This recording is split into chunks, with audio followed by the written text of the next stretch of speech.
बहुत गरीबी है सुदामा जी के, लेकिन मित्रता के दोस्ती हो, ध्यान दीजिए कैसे कहे।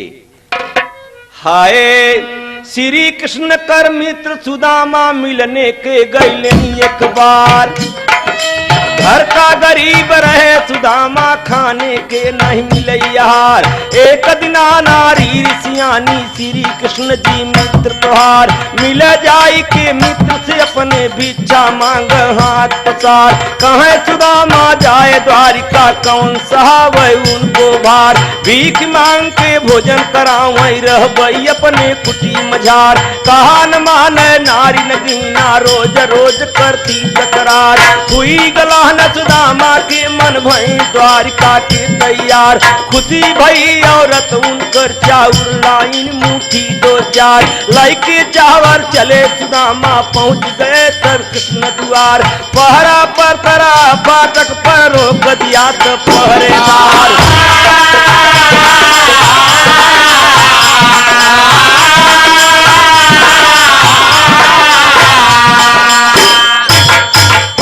सुदामा जी की जब सिपाही रोक दे तो सुदामा जी सोचत हैं कि हम हरकत रहे औरत से अपने के हम न जाब, लेकिन कहना है सिपाही लोग कहते हैं कहाँ से अइले बभना।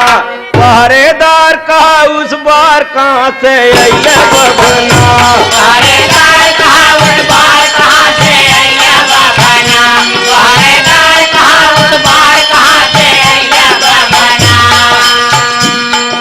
सुदामा जी बड़ा दुखित होके कहत हैं। कहन लगे वो विप्र सुदामा ड्योढ़ी पर करके वर्णन।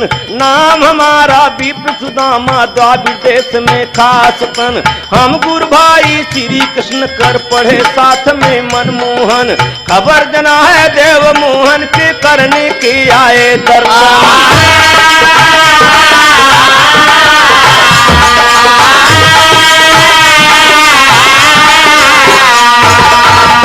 सिपाही सुनते चल दे दरबार लगावा कृष्ण भगवान का। तो पहरेदार गए उस बार। पहरेदार गए उस बार। पहरेदार गए उस बार। पहरेदार गए उस बार। पहरेदार गए उस बार। पहरेदार गए उस बार। और पहरेदार गए उस बार जहाँ पर लगा रहा दरबार। नाथ फाटक पर ये भिखारी आपस आए मिलना।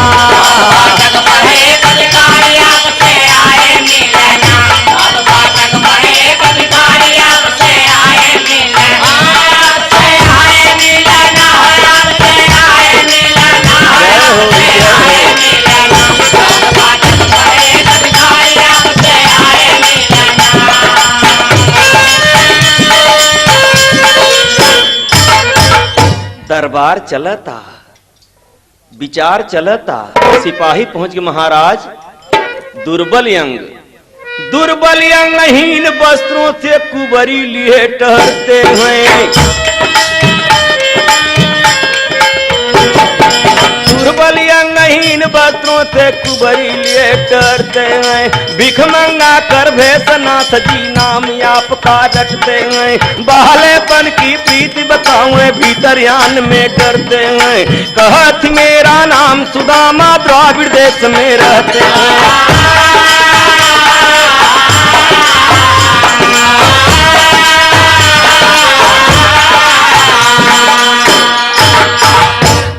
पुरानी बात ही बदे पेश होता कि जरा दोस्ती पर ख्याल करें कि दोस्ती कैसे निभाई जाता। भगवान सब पंचायत दरबार छोड़ दे। भगवान सुना सुदामा नाम। भगवान सुना सुदामा नाम।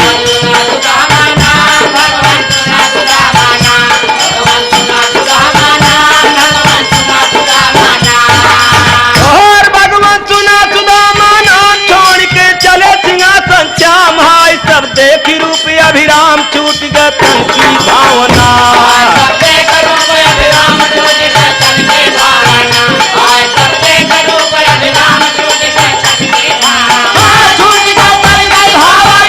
छूट गए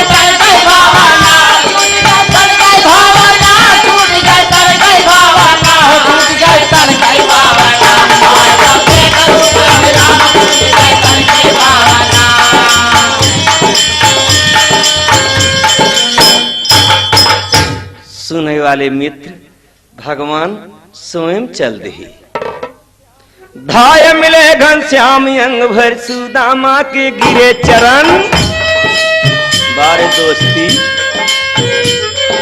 धाय मिले घनश्याम अंग भर सुदामा के गिरे चरण।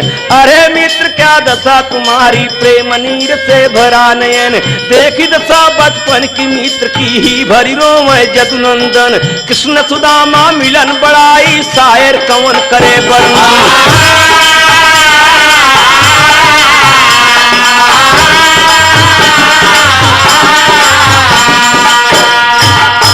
भैया तो जिस दम भीतर गए लियाई, जिस दम भीतर गए लियाई।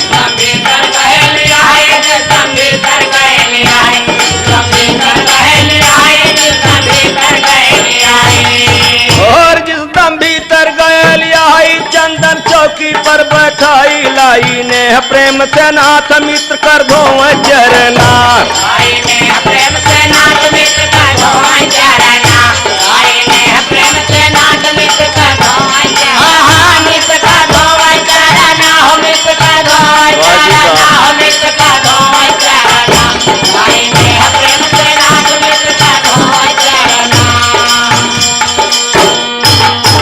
बाबू साहब चरण धोवत हैं स्वयं भगवान गरीब का।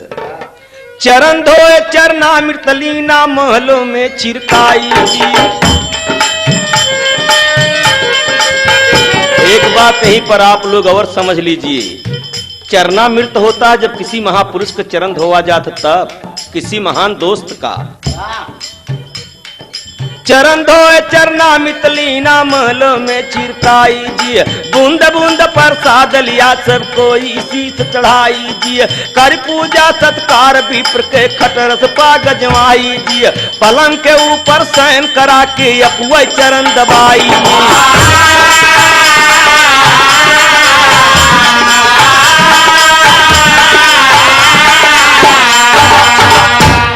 बड़े मधुर मधुर में बात होता।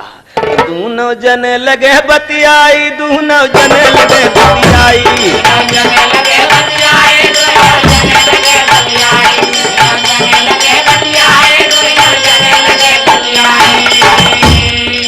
और दूनो जने लगे बतियाई चर्चा बालेपन कर आई। भाई कर ख्याल जब भेजा गुरु लकड़िया ना।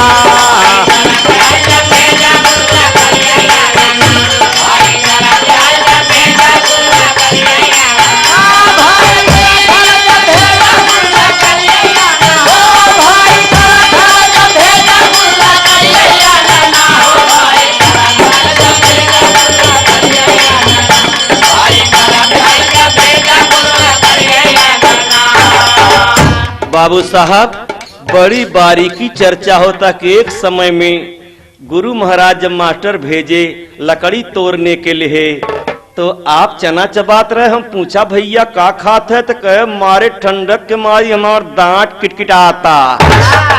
सुदामा जी सोचत है कहानी बड़ी पुरानी चर्चा करते हैं, हमारी जान तो कुछ दई है लई है न का राम। तो कहना है भगवान तो अंतर्यामी, श्री कृष्ण जी अंतर्यामी हंस के बात चलाए हैं। श्री कृष्ण जी अंतर्यामी हंस के बात चलाए हैं। अरे मित्र हम के खाने के भाभी का उपठाए हैं। मुट्ठी चारी रहा चावर कखरी तर भी चराए हैं। ही चलिया घनश्याम प्रेम से मुट्ठी दो चावल खाए हैं।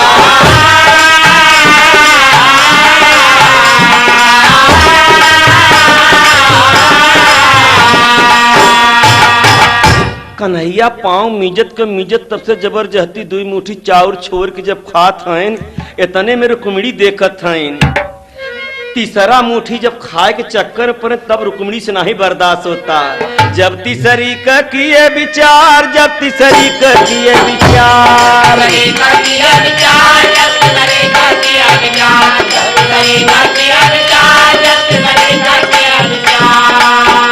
ए बाबू कन्हैया जब तीसर फक्का मारे बदे कहें तो रुक्मिणी कहत हईन, अरे जब तिसरी कर किए विचार हाथ धर कहा रुको मिड़ी नार प्यार से कह सुना सरकार विप्र के देवे कितना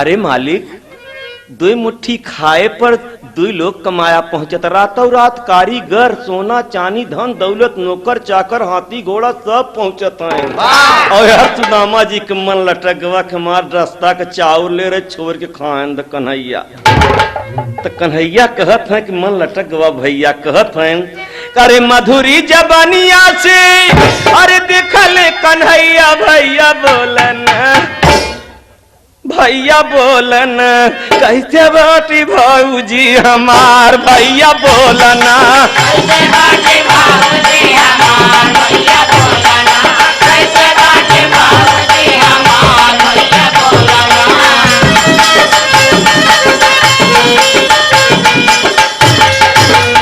काहे गिरल मनवा अरे बताई जा कुछ करनवा भैया बोलन ए मोर भैया बोलन कैसे बाट गाँव तोहार भैया बोलना कैसे बाट गाँव तोहार भैया बोलना कैसे बाट गाँव तोहार भैया बोलना कैसे बाट गाँव तोहार भैया बोलना कैसे बाट गाँव तोहार भैया बोला भैया बोलना कैसे बाट गाँव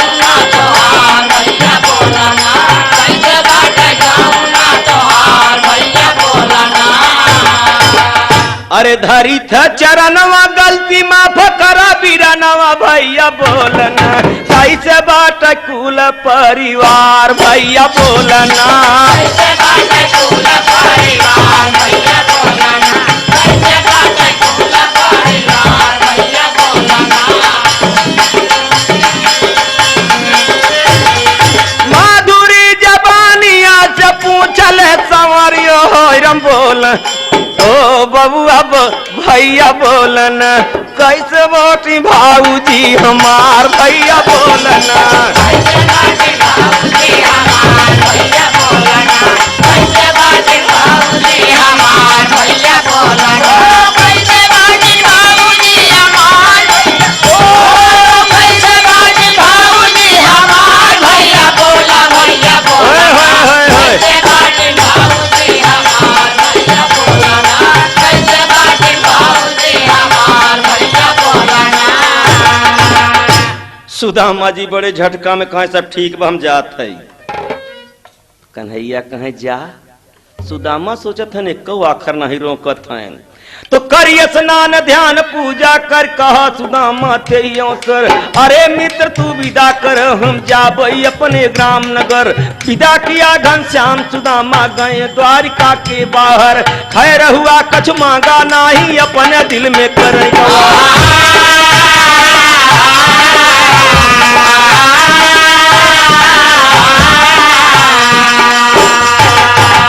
राम हो राम हम कहत रहे अपने औरत से कि हम न जा आन का दूध दहो छोड़ छोड़ खुदे खात रहन हमके का दे ही सोचत विचारत की दुखित होत की चला जात हम भी रहा कहत हैं हाय ऐसे करत गुना ना चली भैले ना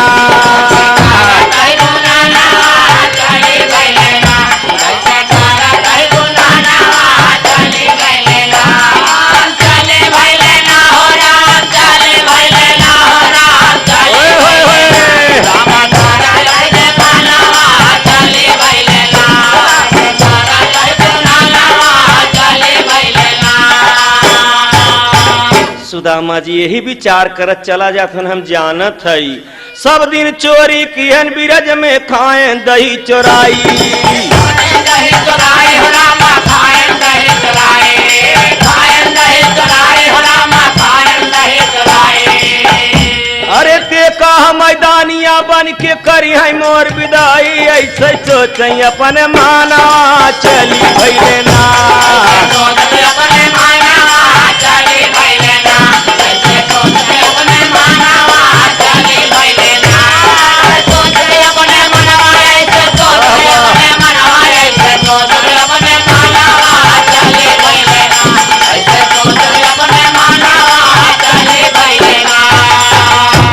बिरहा बड़े मजे की बात अब फंसता। पहुंच गए अपने नगरी में चारों ओर निहारी।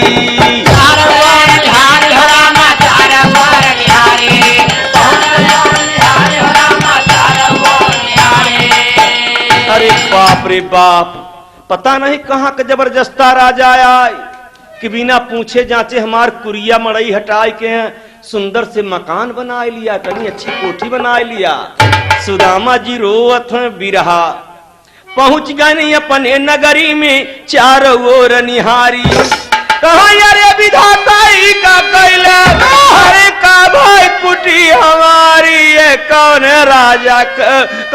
राजा का मकाना चली भैया।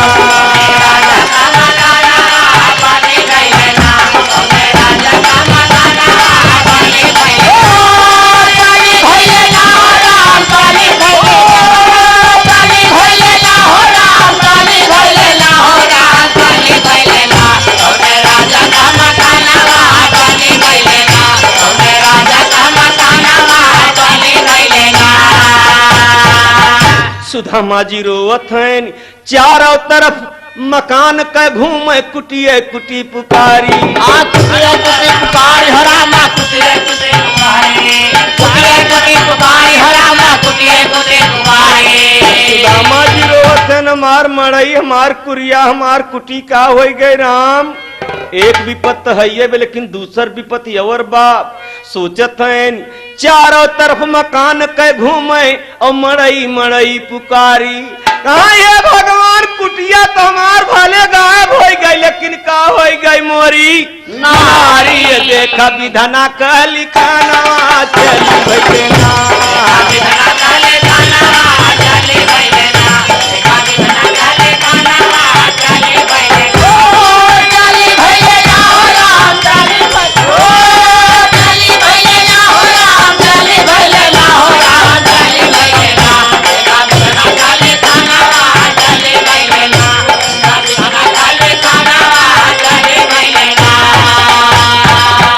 बाप रे बाप, कुरिया मड़ई बोले हमार लाई गए, भले जबरदस्ती बोले हमार में हरारू का हो गए।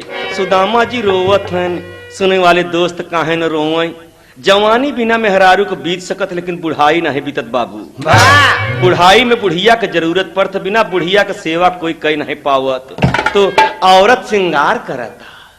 समय की बात देखा बारे कन्हैया, देखा था ऊपर से तो नीचे सुदामा जी रोवत है, अपना गुलाबी रंगत चुनरी पहिरत, काजर लगावत। जब देखा नारी महल के ऊपर आप नहीं आवत है, दासी एक पठाई। अरे साज आरती थारी लाई गई महल आई, गाँव पति से गाँव पाती से बयाना चली भैले ना।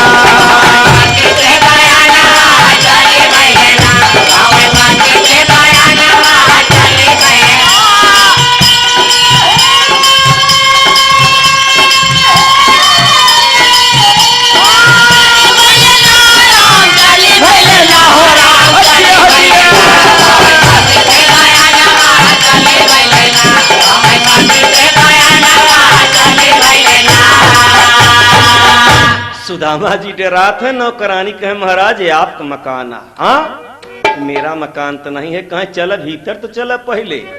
अब रंग बेरंगी सखी सहेली तमाम लोग देवतन के औरतन आए हैं देखे बदे। सुदामा जी कांपत है, डरात है, कहूँ फसत तो नहीं है अंत। तब महारानी जी आए के सुदामा जी के दुल्हन आरती उतारत है, पांव छुअत है। कहना है गीत होता कि ये सुदामा जी पूछत हैं देवी अपने औरत से, महारानी कितना भाव से कहत हैं। तोहरी तब की नहीं डांट के नहीं कहते थे, गांव बहुत जने मेहरा कहते का भरे नहीं, बड़े प्यार से कहते हैं देवी ये का भवा। तो गाँव नहीं होता कहीं ई सब लीला खेले नंद के ललनावा गजब निकला गाई हो।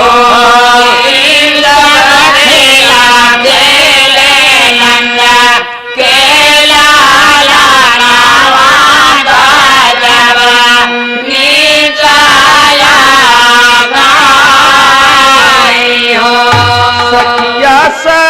हेली सब गामाय आना नामा में नाचाई हो देवता घुमारी घुमारी फूल बरसामाय भावनवा निकला गई हो घुमाई घुमाई फूला बरसाई भावनवा निकला गई हो।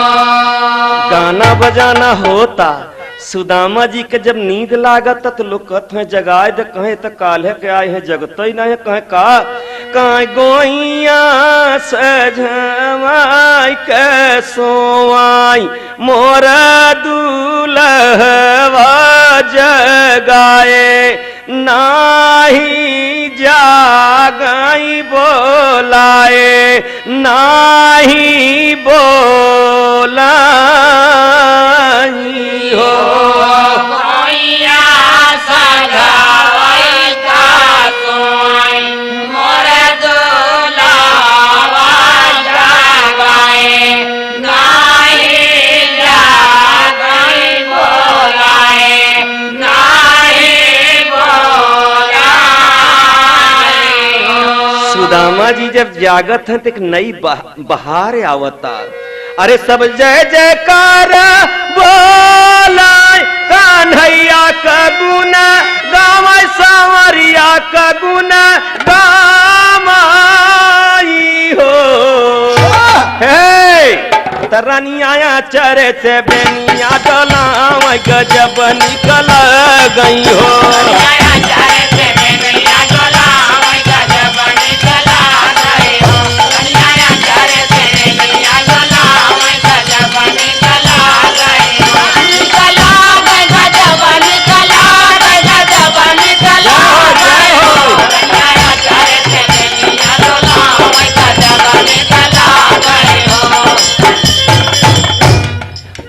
सुदामा जी का दुल्हन अचरे से बेनिया डोलावत हईन तो यहीं पर कहना है तर्ज सोहर बकभों को खुशहाली में माताएं बहिनाएं गांव में गावा करती कि अरे मर रामा रानिया चरे से बेनिया डोलावई हो संवरिया कगुन गावई हो सयल के गुनवा गावई हो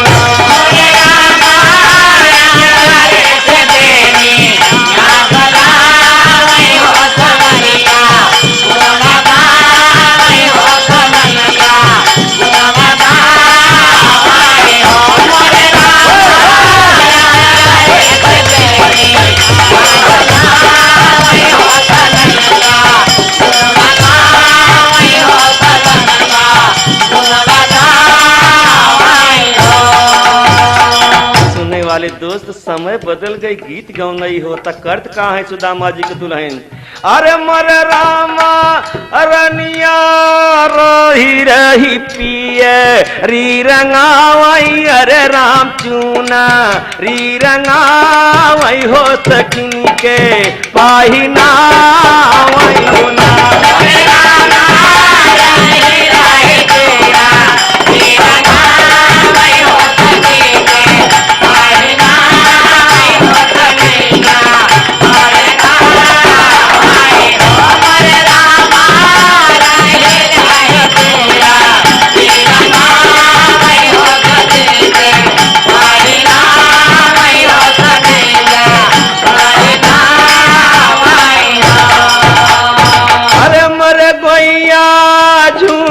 झूमी गाँव सब गुजरिया हो बदरिया बुनी छप कई हो बदरिया बुनी टप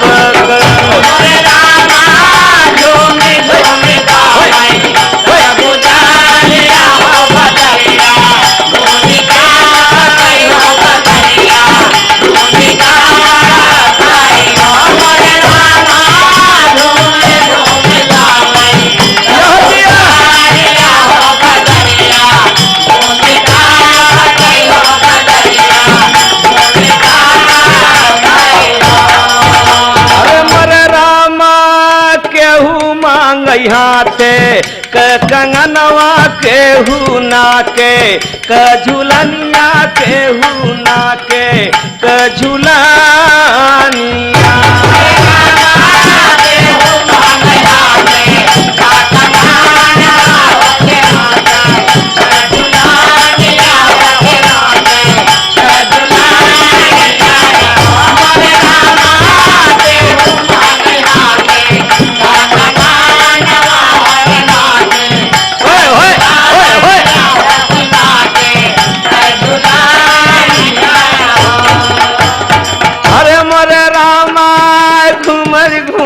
गाँव सब गुजरिया हो बजरिया रही रही देखई हो लहरिया रही रही देखई नाम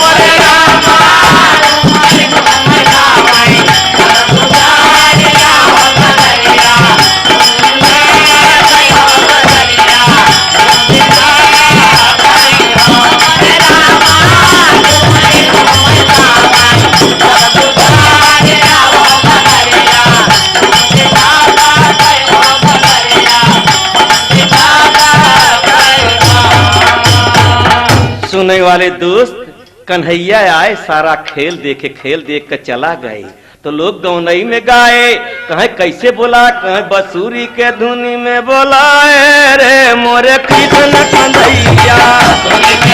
सुदामा जी का दुल्हन कहत है पति जी स्वामी जी संसार के मालिक हैं ये सब जाननहार हैं इनके जब जब भगत लोग पुकारे हैं तब तब मिला है कहे कहा कहे अपने बसूरी के धुन से बुलाए लिया करते हैं कहे कहा कहे द्वापर में श्याम बन के आए अवतारी द्वापर में श्याम बन के आए अवतारी द्वापर में श्याम बन के आए अवतारी ग्वाल बाल साथे में बन गए खिलवाड़ी लेकिन सुदामा का बिगड़ी बनाए रे मोरे कृष्ण कन्हैया।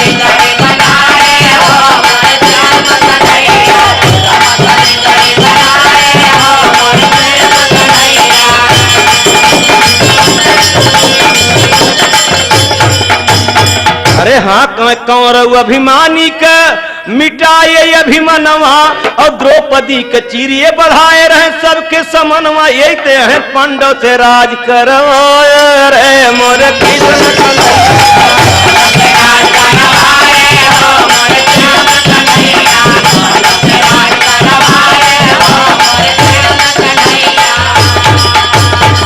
हाँ यही ते हैं झुलुआ झुलाए सब पे लाग जब समनवा झुलुआ झुलाए